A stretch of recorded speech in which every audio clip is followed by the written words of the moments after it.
Hello, this is a project I'm going to be showing you today. I'm particularly going to be showing you how I stamped these images. This image is from this set of stamps. As you can see, it's only facing the one way.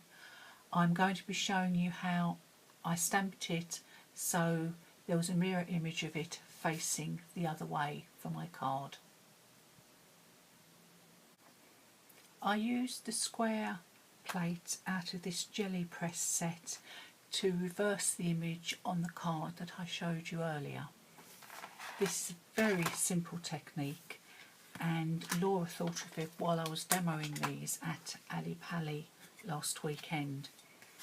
I'm going to show you first of all, just going to stamp it onto this plain piece of card just so you get an idea of exactly what I'm doing. I've inked up my image first of all, and I'm going to stamp it just onto a piece of scrap paper, and that is the way the image usually faces. To reverse it, I'm going to ink the image again, and this time I'm going to stamp it directly onto the Gelli plate. I'm not going to press it too hard because otherwise this will cause the Gelli plate to spread, and when you lift off your rubber stamp you'll get a slightly blurred image. And again, when I stamp it down, I'm not going to press too hard for the same reason.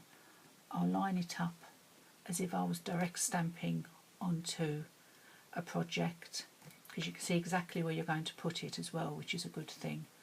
And then you peel it off, and there you've got your two little images facing each other.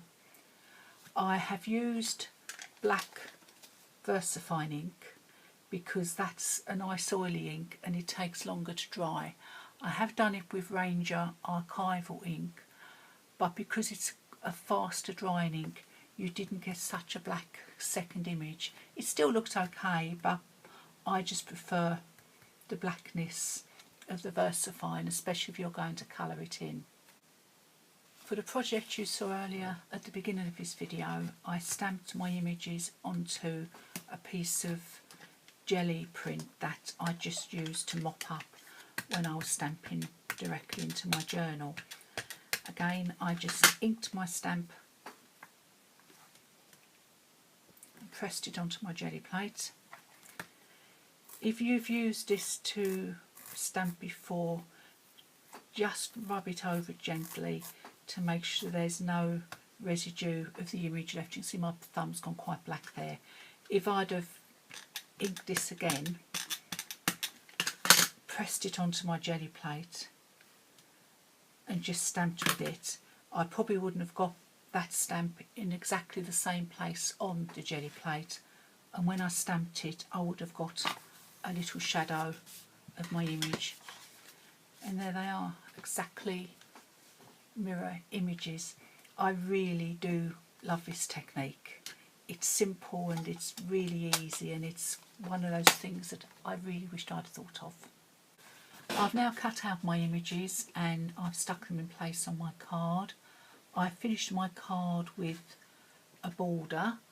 The flower stamp is from this set of stamps by That's Crafty, and I've stamped it and coloured it with some pencils to coordinate with the Gelli plate background that I used to stamp my zebras onto, and I've joined this just with a doodled border. And the word smile that I've put in between the zebras is from this set of stamps by That's Crafty.